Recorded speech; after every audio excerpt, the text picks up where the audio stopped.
l'homme à sa partie initiale. Dieu ramène le chrétien à la première fois que Dieu avait créé l'homme. Lorsque tu lis dans Genèse 1, le verset 26, la Bible dit, Dieu dit, créons l'homme selon notre image et selon notre ressemblance. En fait, lorsque tu nais de nouveau, tu redeviens à la première condition que Dieu avait créé l'homme. En fait, tu redeviens comme Adam était au début. Et c'est comme cela que l'apôtre dit quoi? Tu y es créé à l'image de celui qui t'a créé.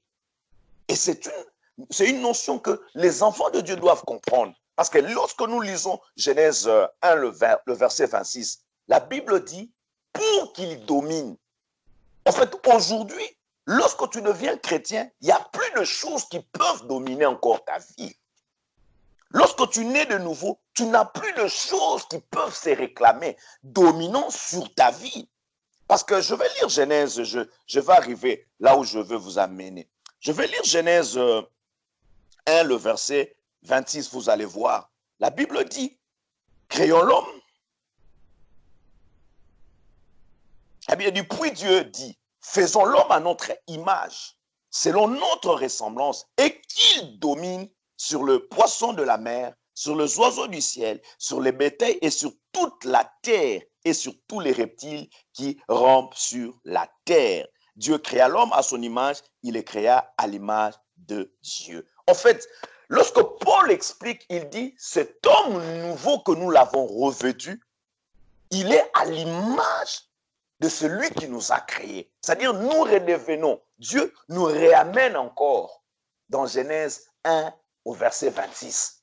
C'est-à-dire qu'aujourd'hui, en tant que chrétien, tu ne peux pas prétendre qu'il y a des choses qui te dominent. Parce que lorsque tu redeviens à Genèse 1, 26, c'est toi qui as l'ascendant sur toute chose. Regardez, on dit, on cite d'abord les oiseaux, les animaux, et à la fin, Dieu dit quoi? Sur toute la terre. Sur toute la terre. Et c'est comme cela, vous remarquerez une chose. Lorsque Dieu est venu sur terre, la Bible dit, il a combattu toute la nuit avec Jacob. Il y a une parole qui m'a toujours intéressé dans l'histoire de Jacob et le combat de Dieu. Lorsque Jacob dit à Dieu, Dieu dit à Jacob, l'aurore vient, laisse-moi partir. Jacob dit à Dieu, si tu ne me bénis pas, je ne te laisse pas partir. La Bible dit, Dieu bénit Jacob. Il dit, tu ne t'appelleras plus Jacob, tu t'appelleras Israël. Qu'est-ce que la Bible dit au clair? Lorsque tu lis le paragraphe qui suit, la Bible dit, Jacob a vaincu les hommes et a vaincu Dieu. Or, logiquement, on ne peut pas parler d'une personne qui a vaincu Dieu. Vous savez pourquoi Jacob avait vaincu Dieu? Parce que Dieu s'était retrouvé où? Dans la juridiction de l'homme.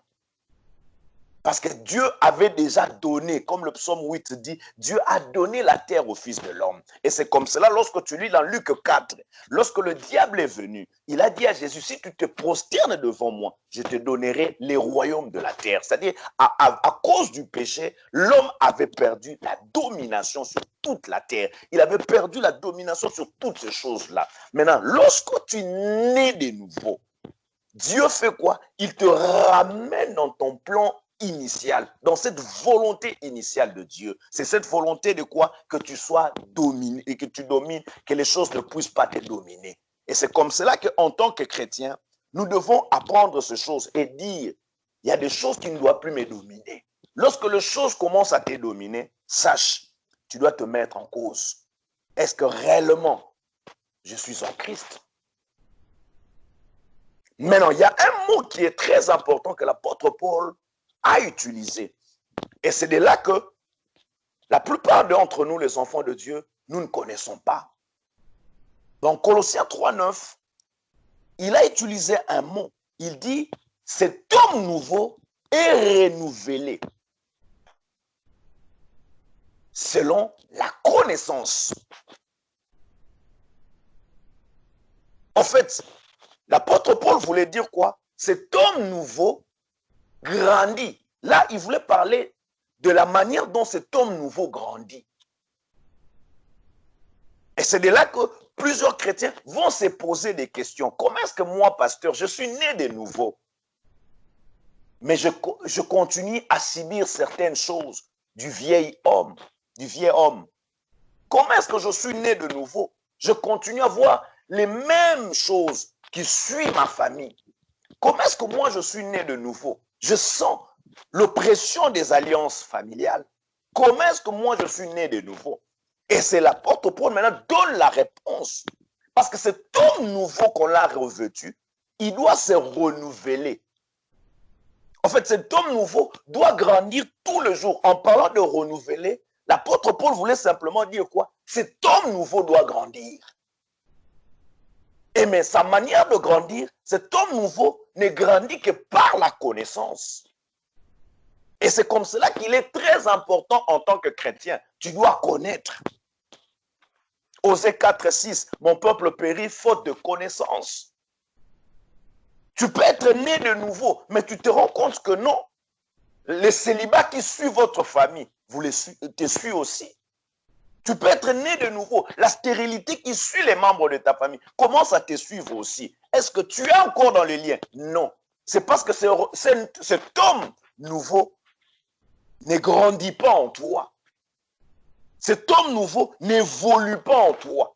Et c'est comme cela que l'apôtre Paul dit, cet homme nouveau doit être renouvelé par la connaissance. Ça veut dire en quelque sorte, chaque jour de notre vie, nous devons faire tout de notre mieux à faire renouveler cet homme. Et c'est comme cela que dans Romains 12, le verset 2, l'apôtre Paul explique une autre notion et dit, offrez vos membres et dit, ne vous conformez pas au siècle présent, mais soyez renouvelés par l'intelligence. Qu'est-ce que cela veut dire? En fait, l'apôtre Paul voulait simplement dire, c'est seulement lorsque nous sommes renouvelés par l'intelligence, c'est alors que nous n'allons pas se conformer au siècle présent. Ça veut dire aussi en quelque sorte, le siècle présent peut avoir de l'ascendance sur toi lorsque tu n'es pas renouvelé tous les jours.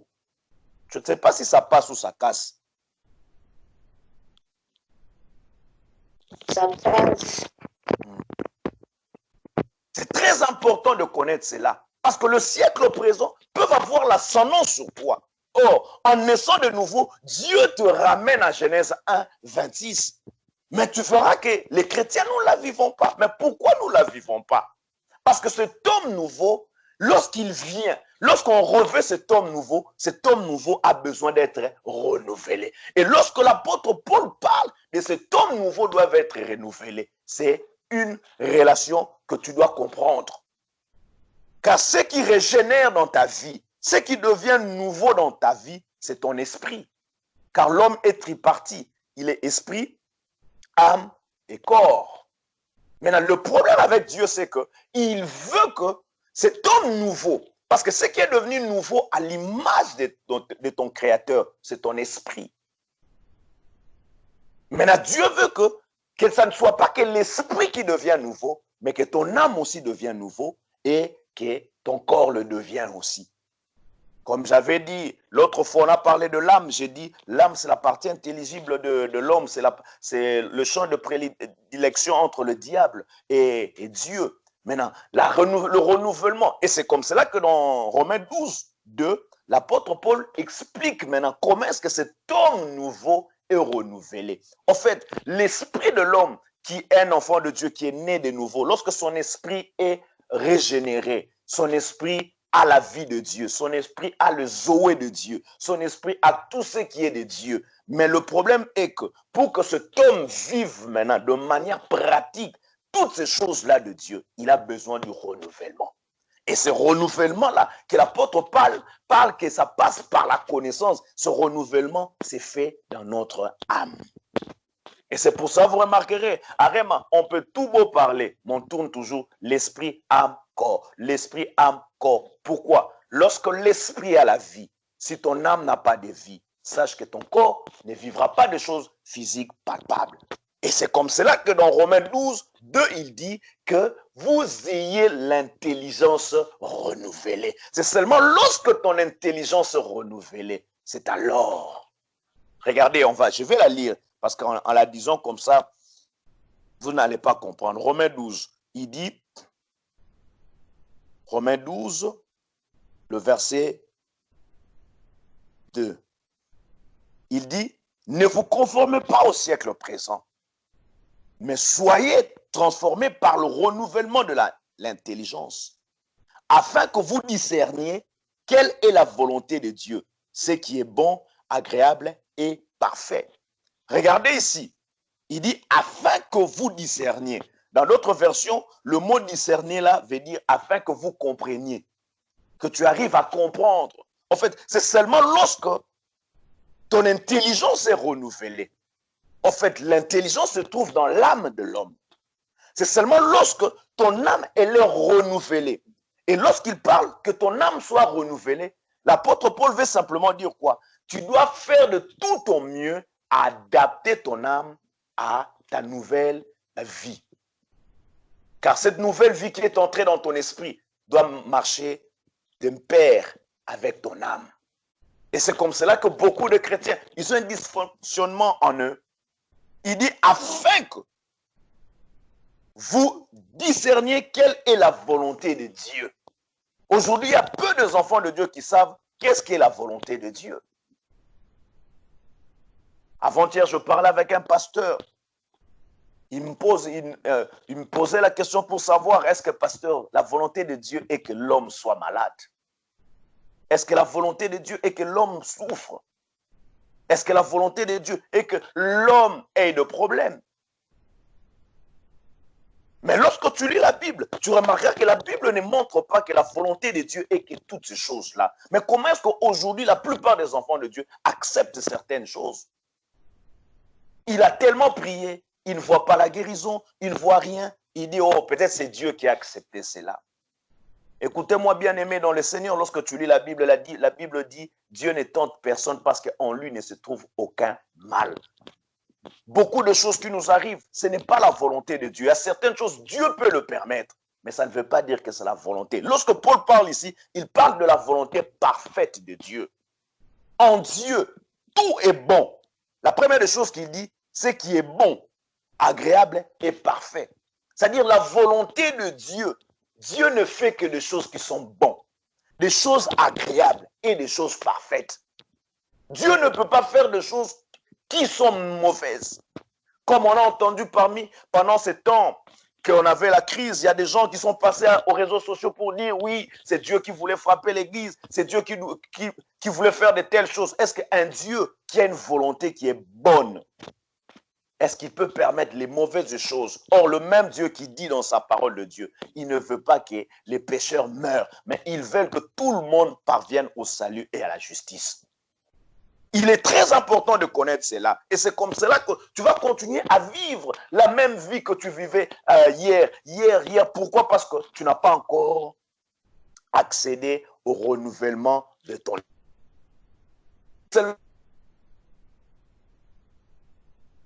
Tu vas voir, tu vas comprendre qu'est-ce qui est la volonté de Dieu, qu'est-ce qui ne l'est pas.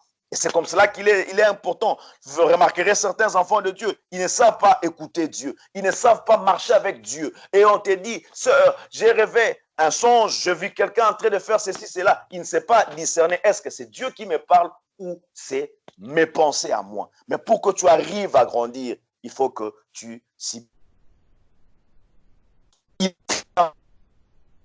C'est comme cela que Paul dit que cet homme qu'on a revêtu se renouvelle par la connaissance. Or, le renouvellement de l'intelligence n'est pas que par la connaissance de la parole de Dieu. Il n'y a aucune autre chose qui peut renouveler ton intelligence. Pourquoi? L'esprit régénéré là est nourri par la parole de Dieu. Et c'est comme cela que l'apôtre Paul dit, nous qui sommes nés de nouveau, nous devons nous perfectionner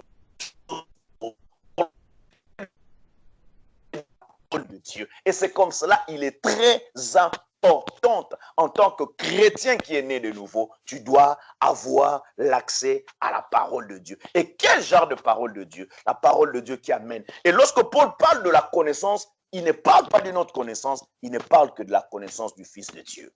Parce que plus nous connaissons le Fils de Dieu, plus l'esprit qui est régénéré, qui a l'image du Fils de Dieu,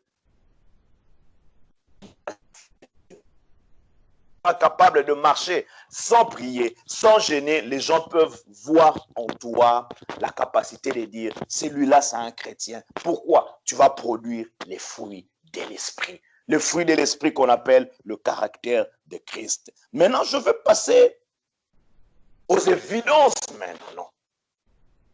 On avait lu Éphésiens 18, 1. Là, Paul l'explique dans le chapitre 1 au verset 3 d'Éphésiens. Et c'est de là où que nous allons commencer notre enseignement.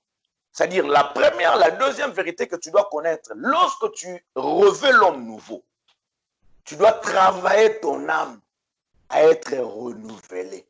Et le seul moyen de travailler ton âme à être renouvelée, ça passe par la connaissance du Fils de Dieu. Et c'est comme cela pour nous qui sommes de la nouvelle alliance. Il est très important de lire de Matthieu jusqu'à Apocalypse. Car c'est les livres qui parlent mieux, qui parlent de Jésus-Christ. Plus tu lis ce que Jésus a fait, de la manière qu'il a vécu, plus tu commences à la connaître. Et c'est comme cela que Éphésiens, en parlant du 5 ministères, Éphésiens 4, 13, il dit quoi? Afin que nous parvenons à l'unité de la foi et de la connaissance du Fils de Dieu. C'est-à-dire, cette connaissance, c'est la connaissance du Fils de Dieu qui rend ton âme renouvelée selon ton esprit qui est régénéré. Car lorsque l'homme naît de nouveau, la partie qui est régénérée en lui, c'est son esprit. C'est son esprit qui est le modèle de Dieu. C'est son esprit qui respire comme Dieu. C'est son esprit qui est comme Dieu. Mais Dieu veut que cela ne s'arrête pas seulement dans ton esprit, que ton âme aussi redevienne, puisse vivre en diapason avec l'esprit. Maintenant, les évidences du salut.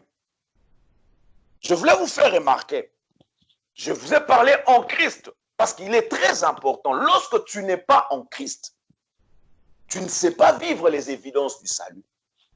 Car c'est seulement celui qui est en Christ qui peut puiser les évidences du salut. Celui qui est en Christ peut vivre les évidences du salut. Et c'est comme cela, Paul, en parlant des évidences du salut, dans le verset 3 d'Éphésiens 1, il dit « Béni soit Dieu le Père de notre Seigneur Jésus-Christ, qui nous a bénis de toutes sortes de bénédictions spirituelles dans le lieu céleste en Christ. » C'est-à-dire, ces bénédictions spirituelles, nous n'avons que l'accès si nous sommes en Christ. C'est-à-dire, si nous sommes sauvés. Car c'est seulement celui qui est sauvé, qui est en Christ. Lorsque Colossiens parle, il dit, Christ nous a amenés, il nous a fait asseoir dans le lieu céleste, à la droite du Père. Comment est-ce que toi et moi nous sommes assis à la droite du Père? C'est en Christ. Il n'y a pas un géri là qui est assis. Non, c'est en Christ. Christ nous a tous portés. Maintenant, en Christ est là. C'est le seul moyen qui nous permet de puiser les évidences. Et si vous remarquez, il dit toutes sortes de bénédictions. Il ne parle pas d'une seule bénédiction, mais il parle de toutes sortes de bénédictions. En parlant de toutes sortes de bénédictions, nous devons savoir une chose. La Bible donne des catégories de bénédictions. C'est-à-dire une partie des bénédictions qui s'attache au spirituel, à la piété, et une autre partie des bénédictions qui s'attache à ta vie. C'est-à-dire être en Christ ne veut pas seulement dire que tu vas aller au ciel. Être aussi en Christ veut que tu vives aussi une vie bien sur terre.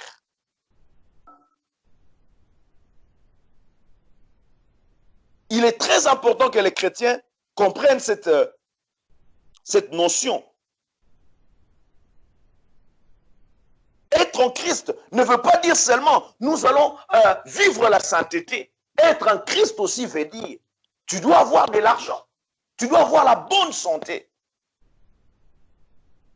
Être en Christ. Et c'est comme cela que l'apôtre Paul utilise toutes sortes de bénédictions spirituelles dans le lieu, en Christ plutôt, dans le lieu céleste en Christ. Et je vous avais expliqué, si on appelle ça des bénédictions spirituelles, c'est parce que ça se trouve dans le lieu céleste, dans le domaine spirituel. Maintenant, c'est quand à moi et toi, nous devons rendre ces bénédictions matérielles. Regardez, nous allons lire un texte, vous allez comprendre ces choses que j'ai dit. Deux catégories deux sortes de bénédictions. Et c'est comme cela que l'apôtre parle de toutes sortes. Regardez ce qu'il dit dans 2 Pierre, le verset 1. 2 Pierre,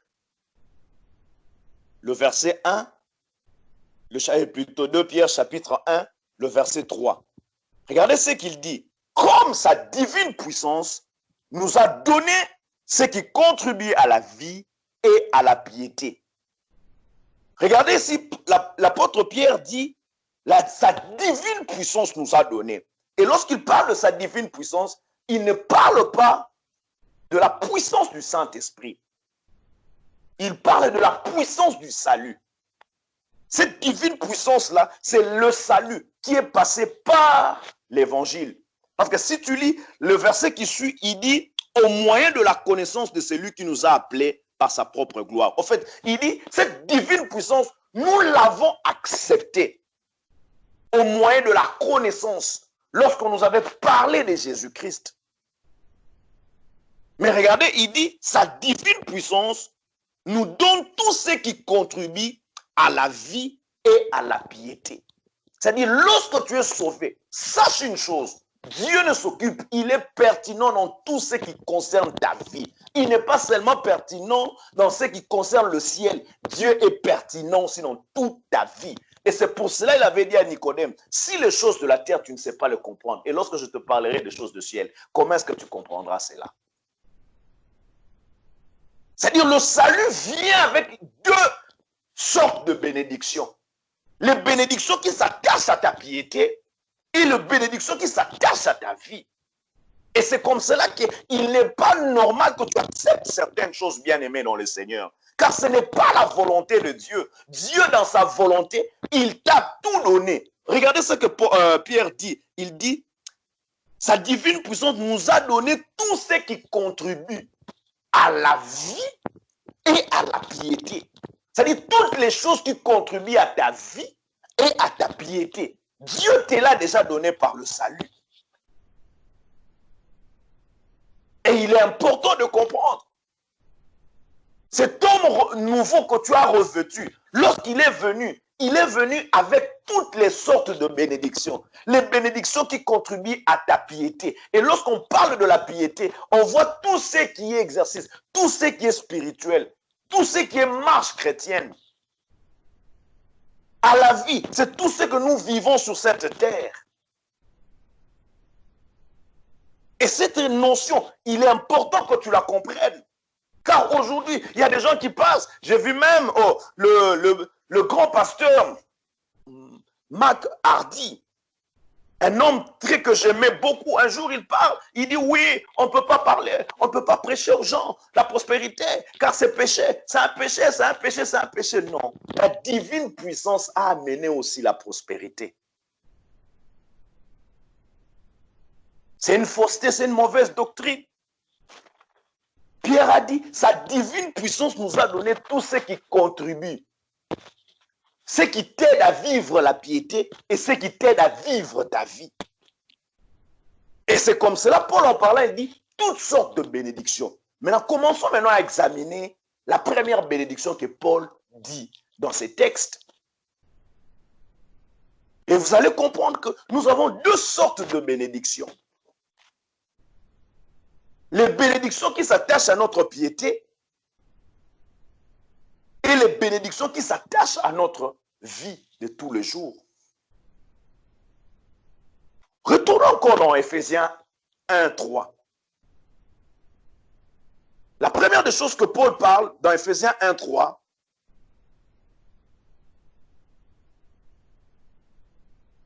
je ne sais pas si ça casse ou ça passe. Ça passe, papa. Amen.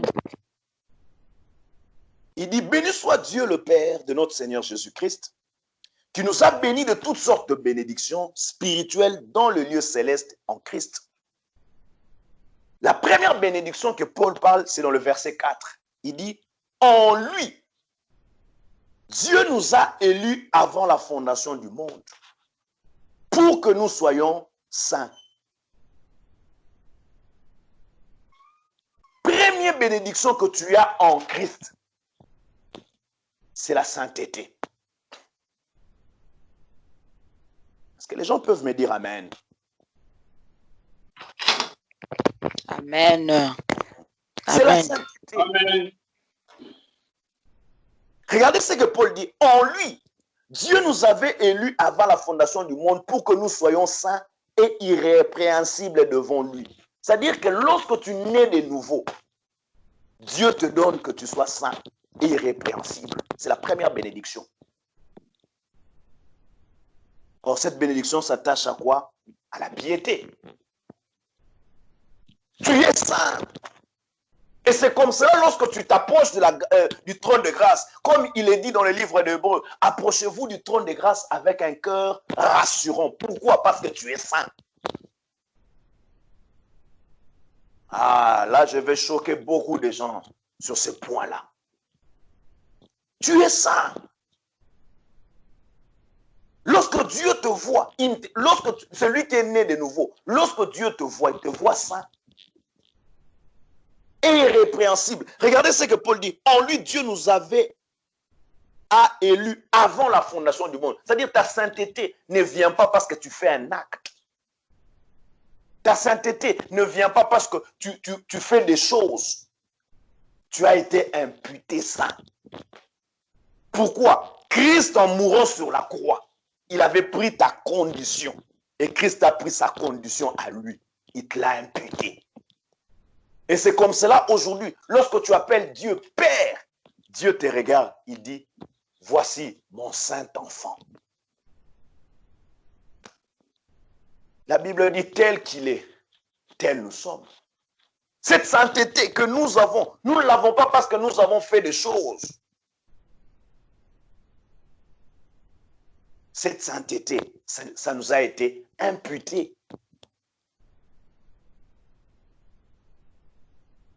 Pourquoi cette sainteté nous a été imputée? Car Dieu ne voit plus Lydia. Dieu ne voit plus Arlette. Dieu ne voit plus Mbaki. Dieu, lorsqu'il te regarde, il voit Jésus-Christ en toi.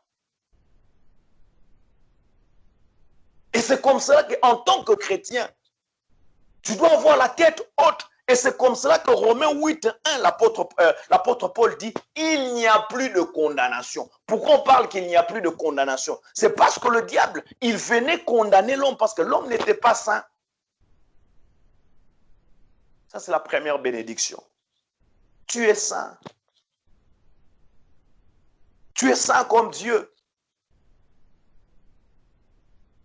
Tu es comme lui. Et le deuxième mot, il ajoute, tu es irrépréhensible devant lui. C'est ça la volonté de Dieu. Et c'est comme ça que le diable, chaque fois qu'il viendra dans ta vie, il te dira non, tu n'es pas saint. Tu n'as pas le droit de s'approcher de Dieu. Mais Dieu, lorsqu'il te voit saint.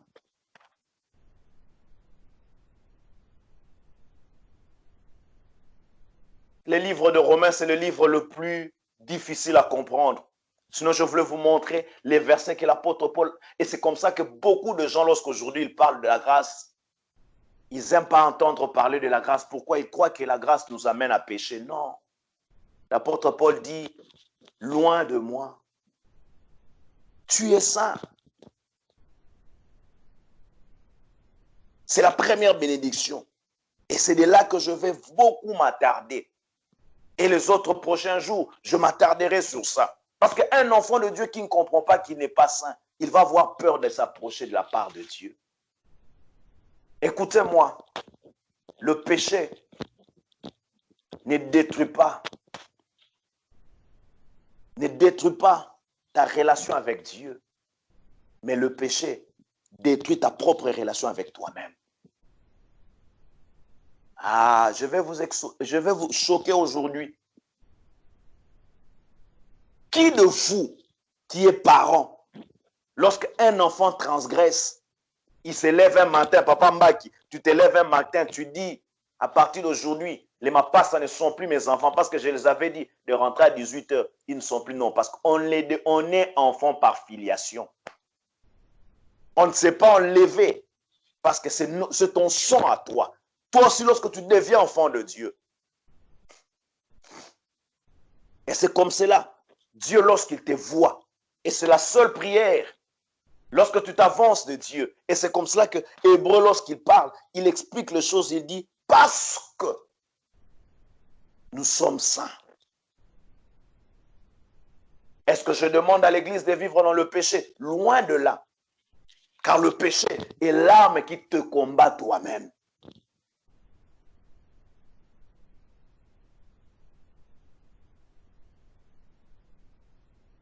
Je recommence à lire. En lui, Dieu nous a élus avant la fondation du monde pour que nous soyons saints et irrépréhensibles devant lui. Romains 8, le verset 29. Regardez ce que l'apôtre Paul dit. Ta sainteté, ce n'est pas le fait que tu as reçu parce que tu fais des choses. Personne sur terre, il est saint. Personne, même moi qui vous prêche, personne sur cette terre. La seule personne a été trouvée digne, c'est Jésus-Christ. C'est comme cela qu'il était le seul qui était venu accomplir toute la loi. Parce que personne ne pouvait vivre toute la loi dans son entièreté. Et lorsque Christ a accompli toute la loi, il a pris sa vie, il nous a imputé. Et lorsque Dieu regarde Laura, il te voit saint. Lorsque Dieu regarde Esther, il te voit saint. Lorsque Dieu regarde Annie, il te voit saint. Et c'est comme cela que vous ne devez pas jouer avec l'œuvre de la croix, le salut que nous avons reçu par la croix. L'apôtre Paul dit, nous ne devons pas fouler à nos pieds la grâce. Car les choses qui se sont passées, ce sont des choses que nous n'avons pas méritées. Toi, comme tu es là, tu n'as pas mérité. Pourquoi tu dois commencer à... Des fois, on voit des enfants de Dieu qui critiquent d'autres enfants de Dieu. Tu es saint. Regardez ce qu'il dit. Il dit, car ceux qu'il a connus d'avance, il les avait aussi prédestinés à être semblables à l'image de son Fils. Il dit, ceux qu'il avait connus d'avance. C'est-à-dire, lorsque tu es sauvé, sache que ce n'est pas un fait d'aujourd'hui. Dieu t'avait connu déjà d'avance. Et c'est comme cela que Paul dit, il nous avait élus avant la fondation. Et il t'a déjà imputé. Jésus-Christ n'est venu que faire un film rediffusé. Tout ce que Dieu avait déjà prévu, Jésus-Christ est venu que accomplir cela. Pour que toi, tu sois saint et irrépréhensible devant Dieu. C'est la première bénédiction spirituelle.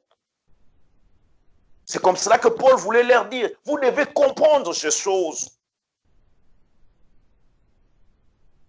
Et c'est comme cela lorsque Christ condamnait les pharisiens, parce que les pharisiens croyaient la sainteté, ça se mérite par la voie des œuvres.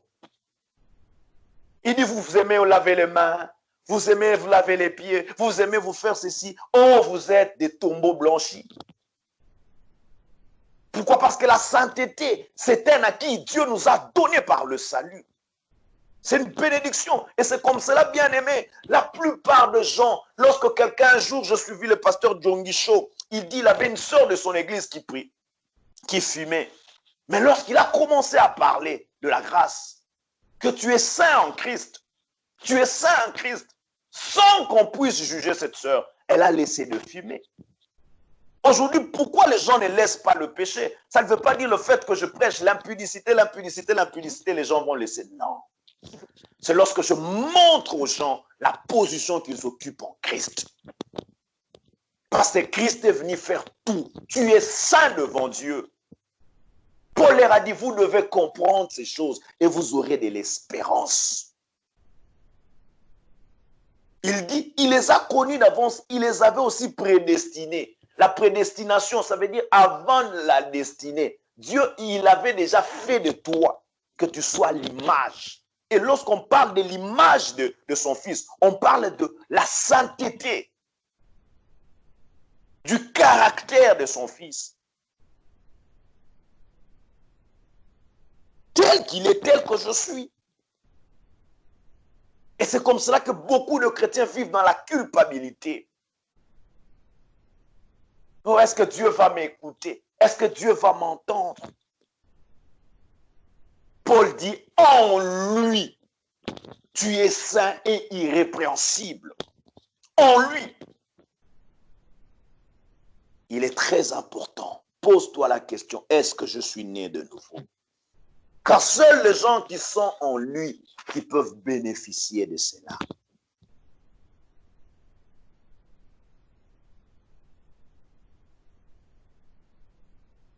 En lui. Bien-aimés dans le Seigneur, nous allons insister sur ces faits. Aujourd'hui, la pertinence de Dieu. Un jour, le pasteur crève le dollar. Il rencontre un dealer qui vendait de la drogue. Il lui dit, réponds-toi. Sinon, lorsque tu vas mourir, tu vas aller en enfer. Et le jeune homme le regarde et dit, oui, je vais me repentir lorsque la mort viendra. Et lorsqu'il rentre à la maison, il était très touché. Dieu lui dit, oui, c'est parce que vous n'avez pas appris à prêcher aux chrétiens la pertinence de Dieu. Dieu est pertinent. Et c'est à partir de ce jour-là, il a commencé à enseigner aux gens qu'en Christ, vous êtes saints. En Christ, tu es irrépréhensible. Lorsque vous avez cette conscience-là, tu vas vivre la sainteté. Mais pourquoi notre Église aujourd'hui, elle est morte? Parce qu'on ne montre pas la pertinence de Dieu. Il n'y a pas il n'y a pas une si grande chose que Dieu a fait d'avoir accepté que Christ meure, qu'il puisse mourir sur la croix. Regardez, lorsqu'il est ressuscité, Marie de Magdala, il voulait toucher Christ et Christ lui dit, ne me touche pas encore parce que je ne suis pas encore monté vers le Père. Qu'est-ce que Christ voulait dire à Marie de Magdala? Il voulait lui dire simplement, je ne suis pas encore allé donner le rapport de ma mort. Lorsqu'il est monté à la croix, il a amené le rapport. Parce qu'il faisait ce que Moïse et Aaron faisaient dans le tabernacle. Tu devais tuer l'agneau. Et lorsque tu terminas de tuer l'agneau, tu devais amener le sang de l'agneau dans le lieu très saint. Et tu devais déposer cela sur les propitiatoires. Et Christ devait aller dans le lieu très saint, dans le tabernacle céleste, pour montrer à Dieu, voici le sang. Et lorsqu'il montre le sang directement, tous les gens qui seront en lui, Dieu leur considère saints. Saints. Saints. Est-ce que ça passe ou ça casse? Ça passe. Tu es saint en Christ. Et c'est comme ça que tu dois apprendre à te positionner. En Christ, là, c'est une position. C'est un rang. Tu dois apprendre à te positionner en Christ.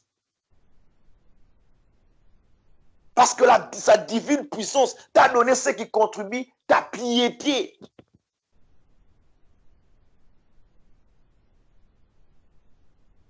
Il dit, moi-même, je le ferai.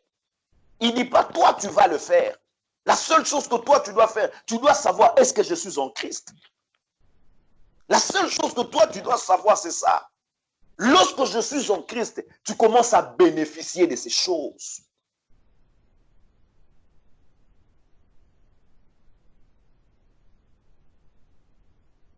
Il y a certaines choses qui vont quitter dans ta vie, non pas parce que tu forces, non, c'est parce que tu reconnais que tu es en Christ. Toute chose devient nouvelle. Même ta marche change lorsque tu es en Christ. Et c'est comme cela que Dieu m'a dit, oui, je dois enseigner aux gens à redevenir réellement être des chrétiens. Parce que la plupart de vous qui venez à nos églises, la plupart, vous n'êtes pas sauvés. Vous allez aller en enfer. Parce que vous croyez que venir à l'église, c'est seulement parce que je suis venu dimanche, chaque dimanche je viens. Non, tu dois apprendre à faire ta relation personnelle avec Dieu. Est-ce que tu es sauvé? Et c'est lorsque tu es sauvé, Dieu te considère. Regarde, la Bible dit quoi? Christ est venu mourir pour réconcilier les hommes avec Dieu.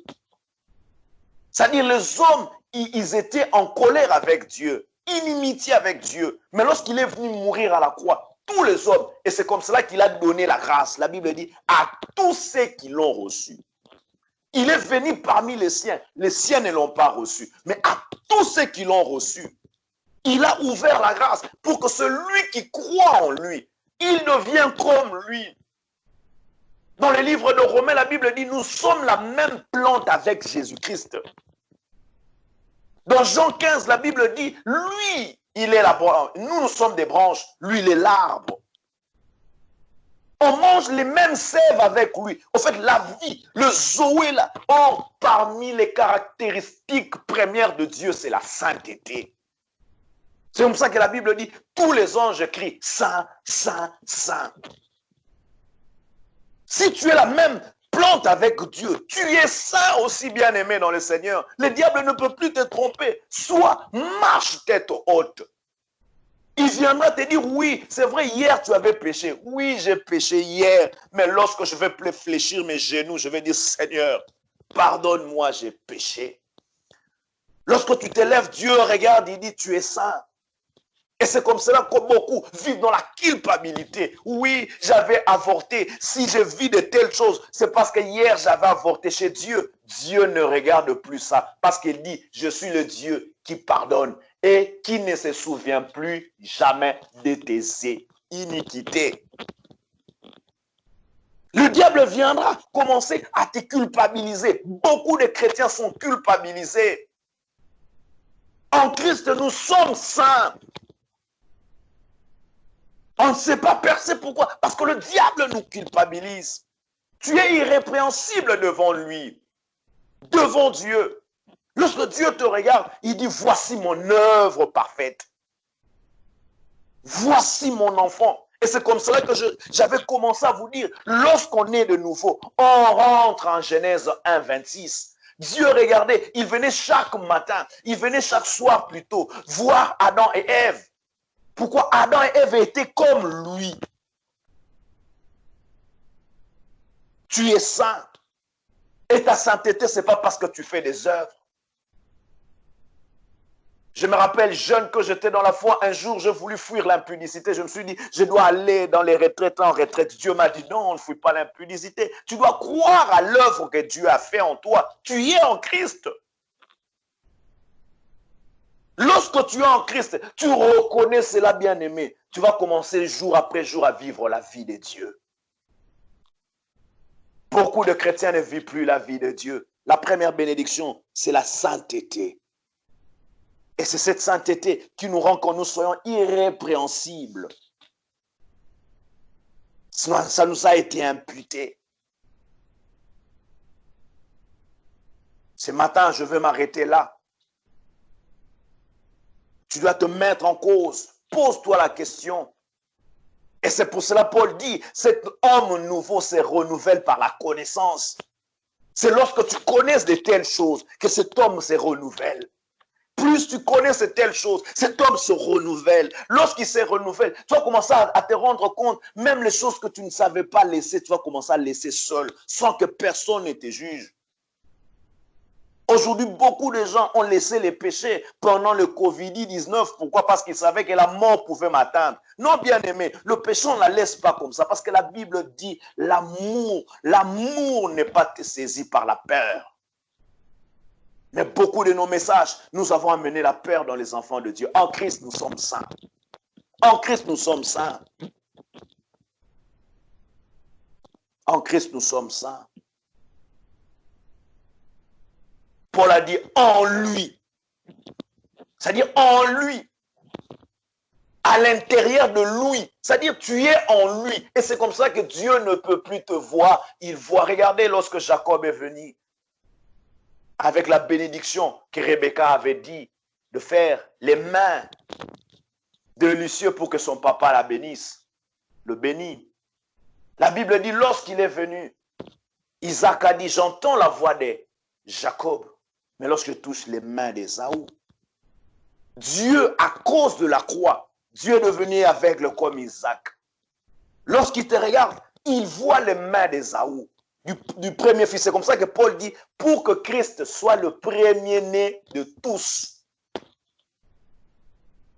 Lorsque Dieu te regarde, il ne te voit plus. Il voit la sainteté de Christ en toi. Il voit Christ en toi.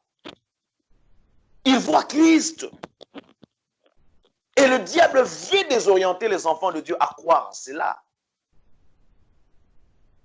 Remarque, lorsque tu pêches, tu voles, la première sentiment que tu as peur de prier.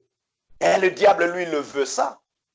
Mais Dieu te dit, approche-toi du trône de grâce avec un cœur assurant. Pourquoi? Car nous avons un avocat auprès du Père. Qu'est-ce que cet avocat fait? Il montre au Père le sang. Et lorsque le Père regarde le sang, il te voit saint. Tel qu'il est, tel nous sommes. La première bénédiction, c'est la sainteté. C'est comme ça que Paul dit, pour que vos yeux soient ouverts, pour que vous compreniez quelle est l'espérance qui s'attache au salut. Lorsqu'un enfant de Dieu commence à comprendre cela, un enfant de Dieu quitte la dimension. Le verset 4-5, il dit, nous ayant prédestinés dans son amour à être ses enfants d'adoption par Jésus-Christ, selon le bon plaisir de sa volonté. Et l'apôtre Paul loue, il dit, à la louange de la gloire de sa grâce qui nous a accordé à son bien-aimé. Ça ne vient pas par tes efforts, c'est le fruit de la grâce. En Christ, tu es saint. En Christ, tu es saint. Que personne ne te trompe encore. Oui, tu as fait le péché. Oui, sache que va répandre-toi. Parce qu'en Christ, tu es saint. Tu es saint en Christ. Tu es saint. Tu es saint. Mardi, je vais parler du deuxième bénédiction. C'est la rédemption. Être racheté, être sauvé. Mais aujourd'hui, tu dois savoir une chose, que tu es saint.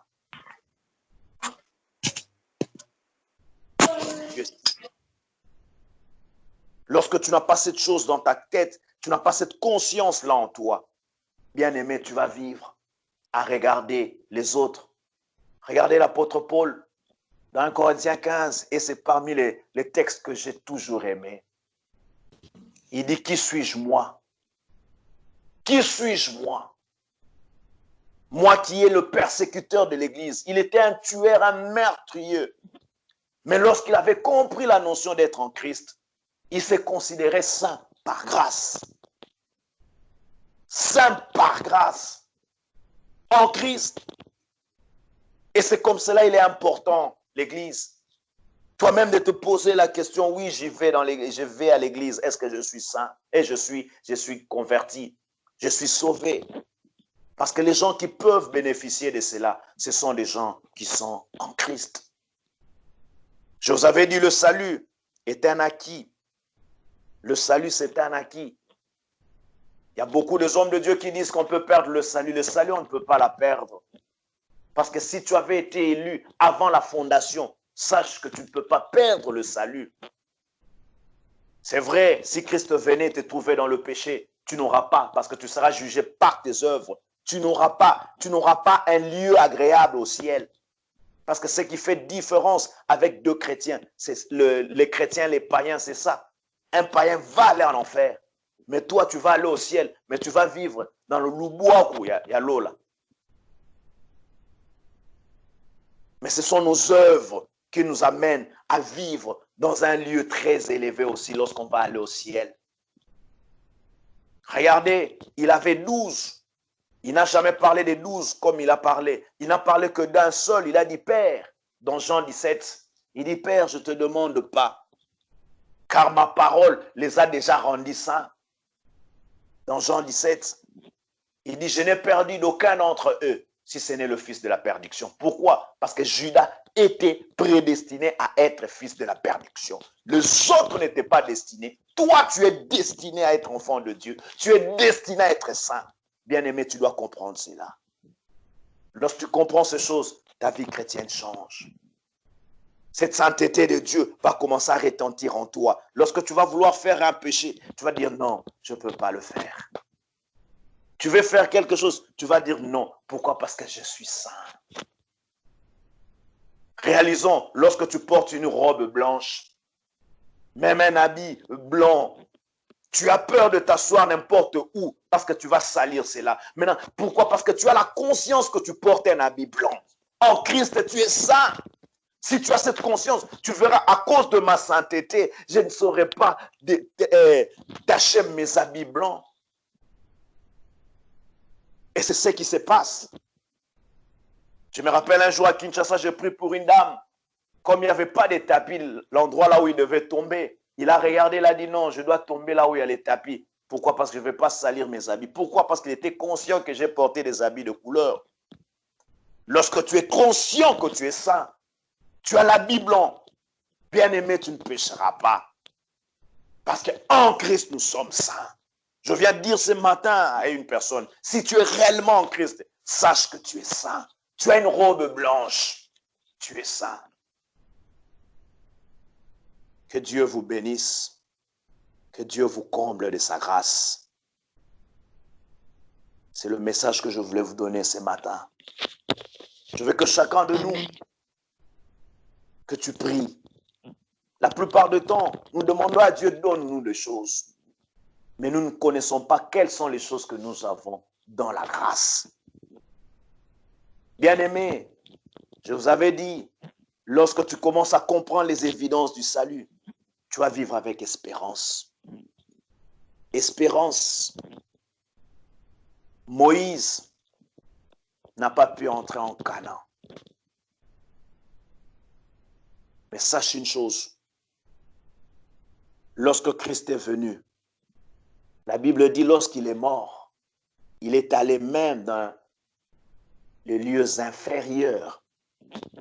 Pourquoi il était allé dans les lieux inférieurs? Parce qu'il devait prêcher l'évangile à ses patriarches qui étaient morts. Que ce soit Abraham, si Christ n'était pas allé dans les lieux inférieurs, Abraham voulait entrer en enfer. Christ est allé jusque-là. Là. C'est ce que la Bible dit dans Ephésiens 4. Il est allé jusque dans les lieux inférieurs. Faire quoi? Il est allé évangéliser Enoch. Parce que le salut n'est pas qu'à un seul nom, au nom de Jésus. Ils devaient être sauvés, ils n'étaient que des serviteurs. Et c'est comme ça que tu dois comprendre l'importance du salut. Tu dois voir la joie du salut. Le salut n'est pas seulement une appellation, c'est un état d'esprit. Le salut est un rang. Le salut est une position. Tu es une race élue. Tu dois comprendre, en Christ, c'est ça, bien-aimé. Les gens peuvent tout dire de toi, mais lorsque tu sais que tu es en Christ, sois dans la joie. Car en Christ, je suis saint. Je veux que tu pries maintenant. Que tu réalises cela, tu dis à Dieu, merci pour la croix.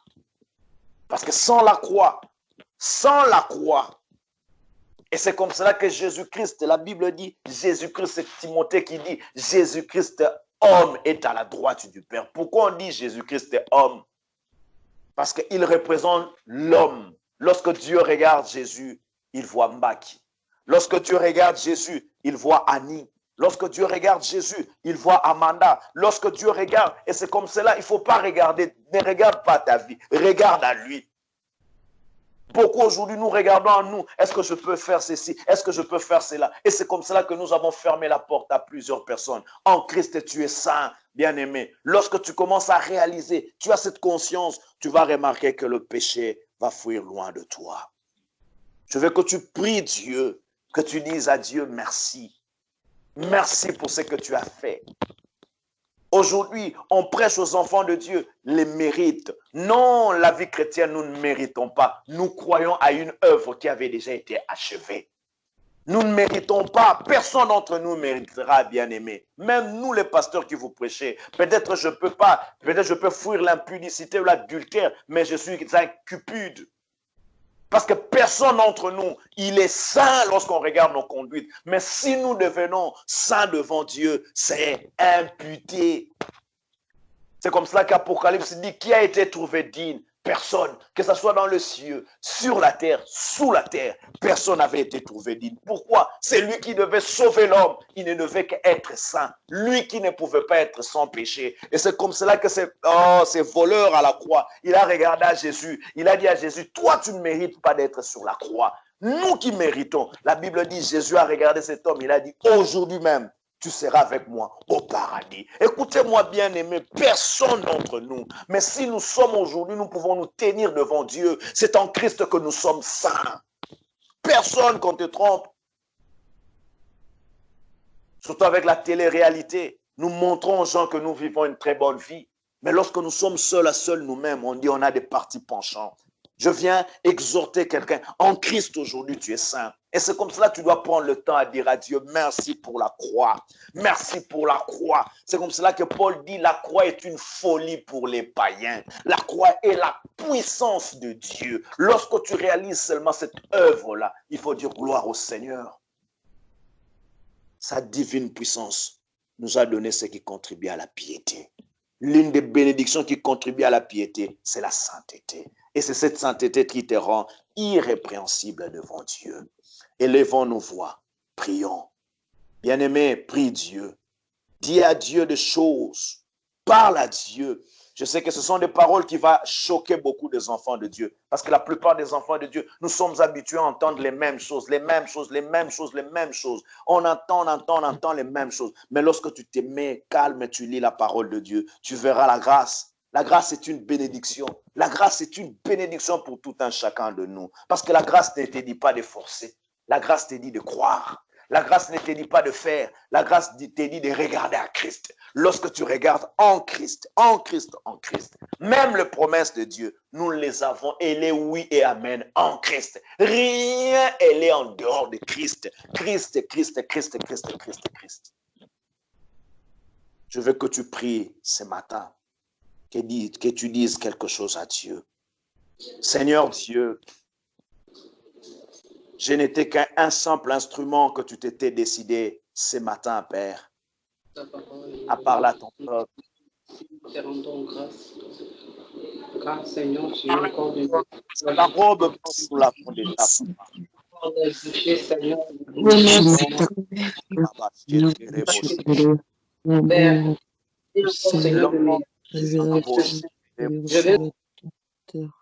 Je te rendons grâce.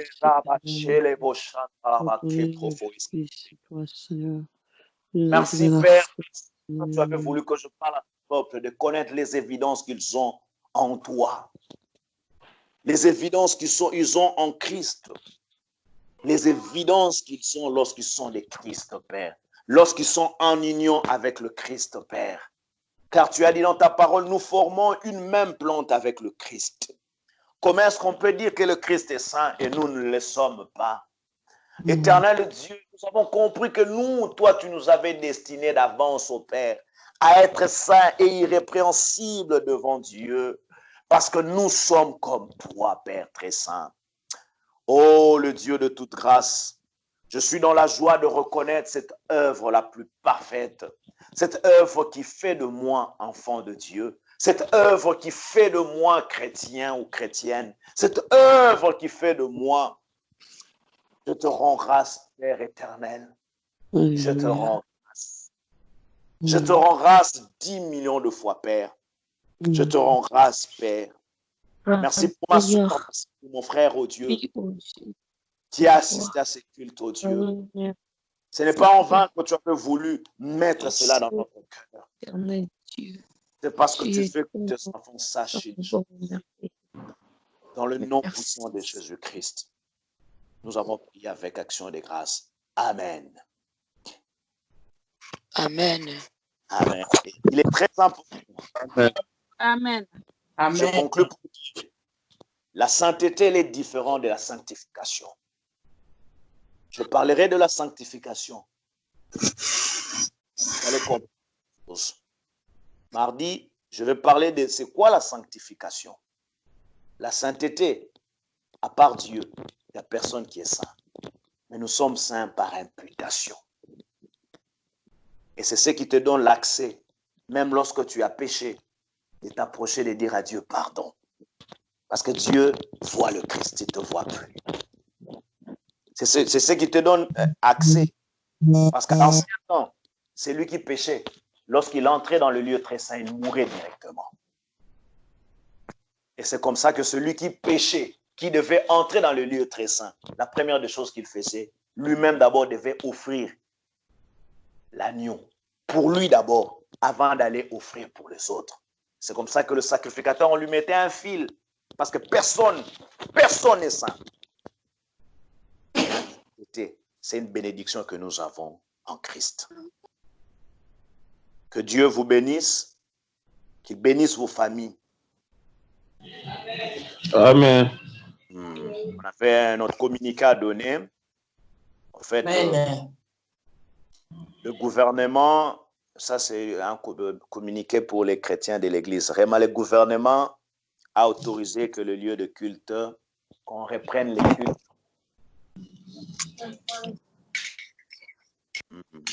Par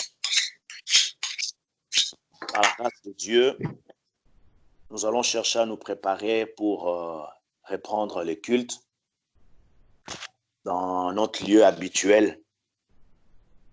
Et je crois par la grâce de Dieu, on va essayer un peu de réfléchir avec quelques anciens de l'Église pour relancer nos cultes. Car nous savons une chose, le Covid a amené le psychose partout, dans les chefs de beaucoup de gens.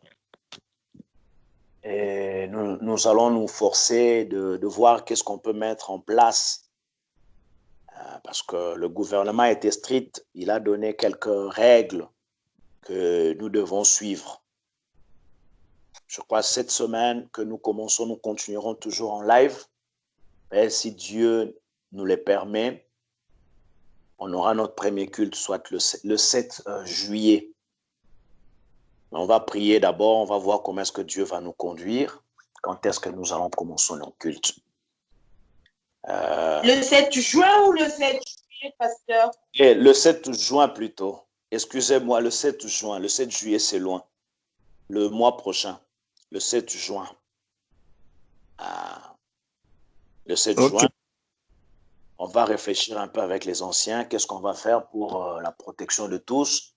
Si l'Église va mettre à disposition des gens les masques, on doit avoir les désinfectants pour désinfecter les mains. On va voir comment est-ce qu'on va mettre les distances d'1 mètre. On va voir toutes ces choses-là avec les anciens et on vous communiquera le jour qu'on va commencer nos cultes dans notre lieu habituel. Je ne sais pas si quelqu'un a un mot à dire, un témoignage ou quelque chose à dire. Oui, moi j'ai quelque chose à dire, pasteur. Oui, bon, non, bon, ça concerne le pasteur, mais je vais faire un appel les membres.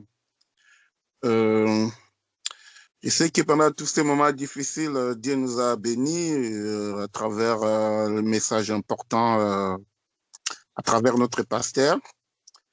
Et c'est pour cela, hier en soirée, à l'anniversaire de mes jumeaux, on était avec quelques frères et sœurs, on en a parlé. Je voulais appeler le pasteur pour lui proposer, mais ils m'ont dit non, vaut mieux qu'on en parle directement après les cultes. Donc, je voulais demander si on pouvait organiser une offrande dans quelque chose en guise d'action des grâces pour bénir notre pasteur qui nous a bénis, franchement, pendant ces moments difficiles par rapport à ses prédications, ses prières. C'est pas facile, hein, franchement, parler pendant 1 heure du temps comme ça, je crois que c'est difficile, mais s'il le fait, c'est grâce à Dieu. Et on a tous été bénis. C'est pour ça je demande à tous les membres, et vraiment, je voulais étaler cette bénédiction. Je sais qu'il y a nos sœurs, des frères qui habitent à l'étranger. Tout le monde n'habite pas Crépy en Valois. C'est pour cela que je voulais vraiment demander si on peut faire quelque chose, une offrande pour notre pasteur et voir par quel moyen qu'on peut le faire. Si quelqu'un a une idée à donner là-dessus, qu'on puisse organiser. soit à travers un numéro des comptes ou directement des pasteurs ou des mamans Annie. Et je ne fais pas là, je n'ai pas l'idée là-dessus, mais vraiment qu'on fasse quelque chose pour soutenir et pour bénir notre pasteur qui nous a soutenus parce qu'on a été bénis pendant ce moment difficile et on voulait bénir aussi de notre côté le pasteur. Donc, je ne sais pas si quelqu'un qui a une idée à ajouter par rapport à ça. Donc, c'était vraiment une proposition. Merci, que Dieu vous bénisse. Amen.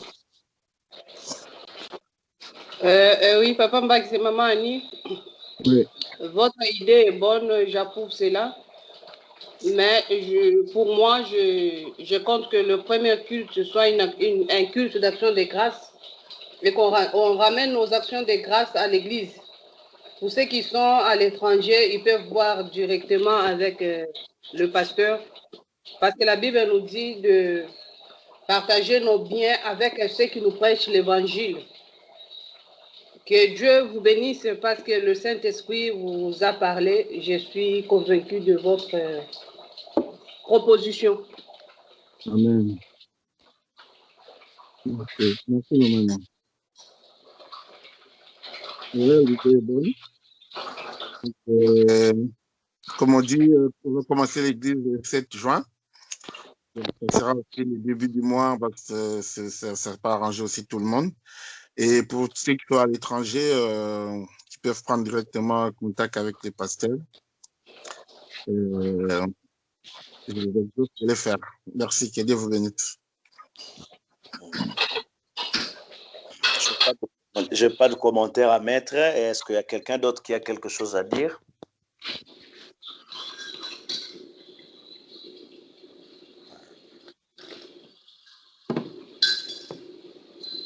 Si nous n'avons pas quelque chose à dire, Seigneur Dieu, je bénis ton peuple. Ils ne sont pas venus voir un homme et entendre les paroles d'un homme. Ils étaient venus rencontrer le Dieu de toute grâce, Père de notre Seigneur Jésus-Christ. La Bible dit, c'est comme lui qui descend de la rond à la barbe jusqu'au pont.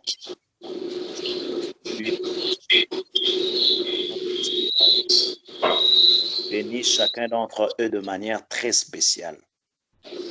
La grâce, l'honneur, la paix, les accompagnent tous dans le nom puissant de Jésus-Christ. Amen. Amen. Amen. Amen. Amen. Amen. Que Dieu vous bénisse, que Dieu bénisse chacun de vous. Amen. Bon dimanche. Amen.